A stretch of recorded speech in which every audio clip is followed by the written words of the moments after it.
Assalamualaikum warahmatullahi wabarakatuh. Halo teman-teman semuanya. Di video ini saya akan membahas salah satu pertanyaan sejuta umat yang sering sekali ditanyakan oleh teman-teman. Pertanyaannya adalah bagaimana cara menurunkan berat badan. Oke. Biasanya orang-orang yang bertanya tentang hal ini adalah mereka yang statusnya masih di sini, kemudian ingin menjadi seperti ini. Betul ya? Oke. Akan tetapi menurut saya ini adalah kurang pas. Dua-duanya ini bukan merupakan sesuatu yang baik. Dalam arti begini. Secara saintifik, bahasa gemuk adalah overweight. Sedangkan kalau yang kurus adalah underweight. Nah, tahu ya. Jadi yang gemuk itu bisa dibilang overweight, yang kurus bisa dibilang underweight. Dua-duanya ini kurang bagus. Oleh karena itu, kalau khususnya teman-teman yang perempuan, biasanya kalau ketemu sama teman-temannya begitu ya, udah lama nggak ketemu terus dibilang kurusan ya, seneng banget gitu ya kan. Jangan salah, itu sebenarnya nggak bagus juga, ya kan? Kurus ya, seneng banget gitu. Jadi yang baik adalah di mana? Adalah di tengah-tengah antara gemuk dan kurus, yaitu apa? Normal atau ideal. Nah, jadi sebenarnya yang punya masalah bukan hanya orang yang ada di sini, akan tetapi ketika mereka juga ada di sini. Bagaimana caranya kedua orang ini menjadi lebih normal atau ideal? Nah, sebenarnya ada lagi nih di sini.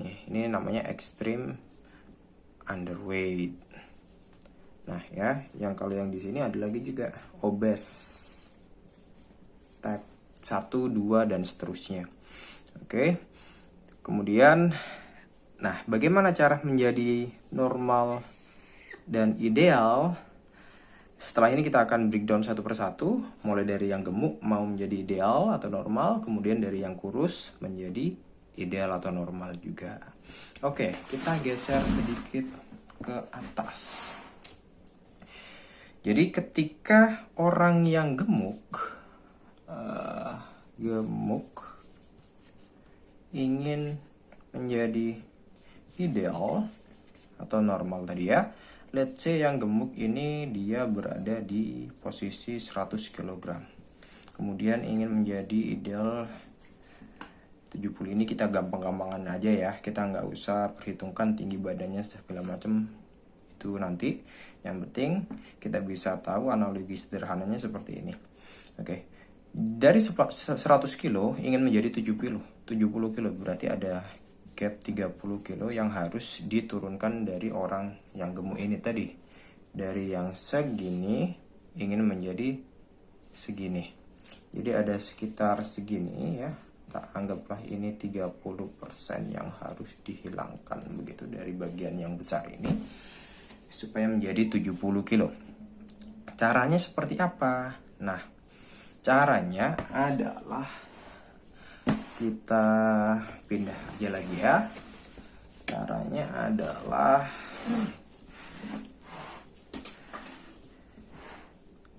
pasti kita semua sudah tahu ya, kalori defisit.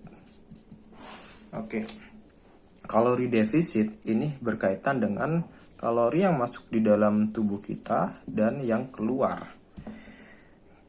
Kalau posisinya defisit, yaitu yang masuk harus lebih kecil daripada yang keluar, atau sebaliknya, yang keluar lebih besar daripada yang masuk. Nah, ini adalah kedua cara yang bisa dilakukan untuk menuju ke kalori defisit. Ini sebenarnya sama, akan tetapi berbeda. Oke, coba kita kupas lagi. Bedanya di mana? Ini kita hilangin dulu ya. Bedanya adalah ketika untuk mencapai kalori defisit ini ada dua cara ini yang bisa kita lakukan.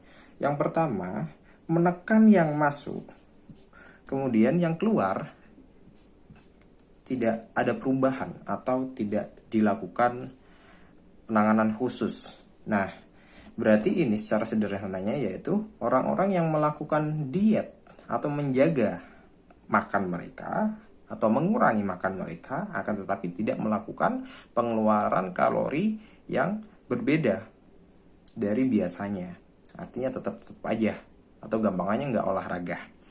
Nah, sedangkan kalau yang ini adalah mereka yang memperbesar kalori out, akan tetapi yang in atau yang mereka masukkan ke dalam tubuhnya mereka sama-sama aja. Ini dua hal yang berbeda tetapi sama, ya. Jadi ketika kita tarik garis seperti ini adalah orang-orang yang melakukan diet. Kita bilang diet aja ya supaya gampang dulu. Kemudian yang bawah adalah mereka yang melakukan olahraga. Kita bilang olahraga dulu, sebenarnya ada spesifik olahraga, akan tetapi kita bahas di video yang lainnya. Oke, kita bisa bilang seperti ini ya, secara sederhananya seperti ini.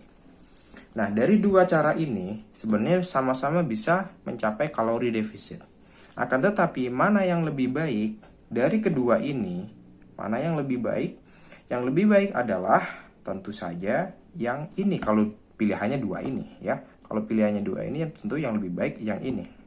Karena ketika teman-teman melakukan diet saja begitu ya, tanpa melakukan exercise olahraga, yes, kalori yang akhirnya nanti kalori defisit juga nih, taruhlah sama-sama kalori defisit. Yang terjadi bisa banyak hal. Yang pertama, bisa metabolismenya turun ya. Kita bisa tulis di sini. Metabolisme turun.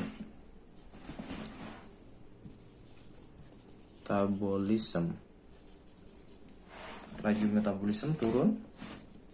Kemudian yang kedua, penurunan juga di massa otot yang besar. Yang ketiga, biasanya tidak enjoy, artinya menurun juga. Enjoy ya, kita bilang. Tidak enjoy atau tidak happy melakukan diet ya. Dan yang keempat, ini saya pilih yang paling berpengaruh saja ya. Tidak akan berjalan dengan waktu yang lama. Sementara. Ya. Nah, tapi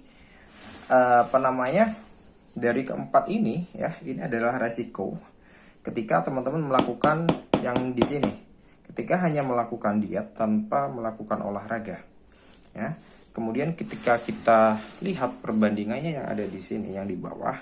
Yang pertama, ketika teman-teman melakukan kalori defisit dengan cara berolahraga tanpa mengurangi porsi makan. Yang pertama, lebih pelan turunnya, lebih pelan, slow progress. Nah, karena ketika teman-teman melakukan olahraga ya, sekali olahraga itu paling katakanlah 1 jam, yang dibakar itu paling sekitar 500 sampai 600 itu dengan medium to high intensity. Nah, sedangkan ketika teman-teman katakanlah membatasi makan, teman-teman pasti bisa jauh lebih banyak mengurangi makan.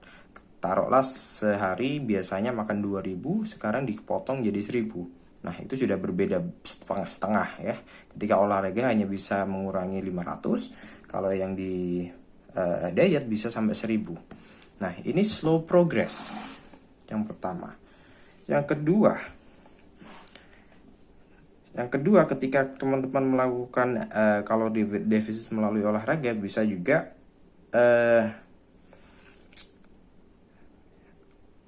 capek begitu ya. Sama-sama kurang enjoy.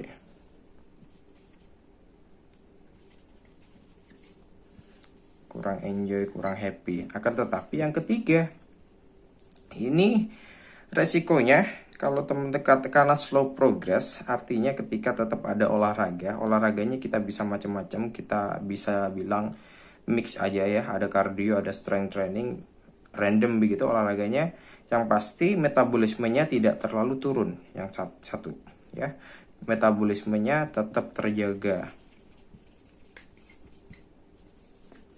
Yang keempat, massa ototnya juga mungkin ada penurunan, tetapi tidak terlalu signifikan daripada ketika teman-teman hanya melakukan diet saja tanpa olahraga. Jadi penurunan massa otot tidak terlalu signifikan ya. Karena pasti ketika turun yang dibutuhkan adalah 30 kilo atau 30%, pasti mau tidak mau ada sedikit penurunan massa otot. Tapi juga fatnya yang menjadi target utama untuk penurunan berat badan. Nah, ini adalah efek-efek yang ditimbulkan ketika teman-teman melakukan kalori defisit dengan kedua cara ini. Nah, menurut saya kita sebenarnya tidak harus memilih di antara dua ini. Kita bisa melakukan keduanya, yaitu dengan cara meningkatkan, kita hapus saja, meningkatkan aktivitas fisik kita dan juga menjaga pola makan kita. Jadi olahraga iya, diet juga iya. Nah, ini adalah yang bagus. Let's say tadi teman-teman bisa jaga diet berkurang sampai 1000 kalori per hari. Olahraga bisa sampai 500 per hari, begitu ya. Sedangkan kebutuhan kalorinya 2000 katakanlah, begitu.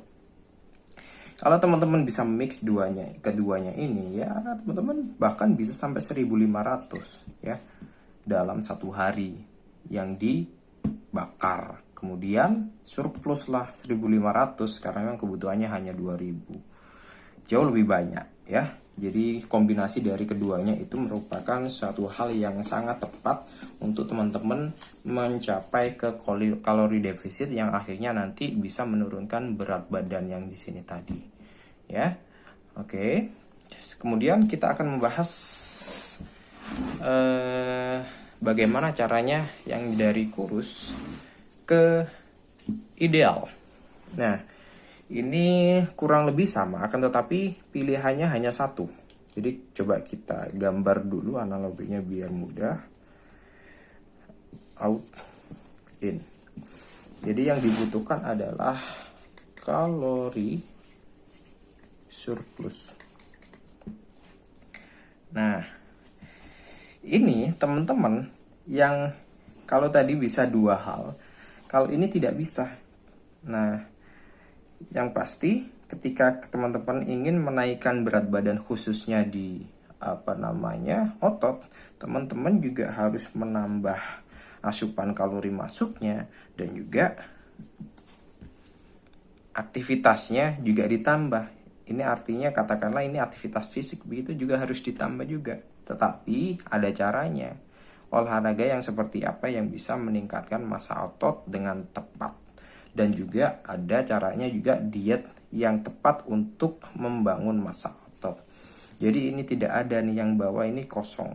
Jadi contoh in-nya ditambahin tapi out-nya nggak ada, sama aja begini. Nah ini resikonya bisa fatnya naik. Ya, pasti fatnya naik karena apa? Karena yang dimakan tidak ada yang lari ke dalam otot kita. Ya. Otomatis ketika makan kita banyak, kelebihan kalori di dalam badan kita, maka akan ditampung oleh depo energi paling besar dalam tubuh kita, yaitu di lemak bawah kulit atau subkutan fat. Nah, jadi satu-satunya cara ketika ingin menjadi ideal dari posisi atau status kurus adalah dengan cara meningkatkan kalori yang masuk dan juga melakukan aktivitas fisik. Walaupun kalori out, tapi itu tidak signifikan daripada kalori yang masuk dari asupan makanan yang teman-teman makan. Jadi hanya ada satu cara ketika teman-teman ingin menaikkan berat badan secara tepat, baik, sehat ya. karena massa ototnya yang naik, yaitu dengan cara meningkatkan asupan makan dan meningkatkan aktivitas fisik atau olahraga, khususnya olahraga strength. Nah, dari masing-masing cara ini tadi, mulai dari kalori surplus dan kalori defisit, ini tadi ada masing-masing caranya, di mana ada intervensi dari olahraga. Di video ini kita cukupkan sampai di sini. Semoga teman-teman paham. Nanti untuk olahraga yang seperti apa dan diet yang seperti apa, nanti kita akan bahas di video-video selanjutnya. Terima kasih banyak teman-teman sudah menyimak dari awal hingga akhir. Sampai ketemu di video selanjutnya. Assalamualaikum warahmatullahi wabarakatuh.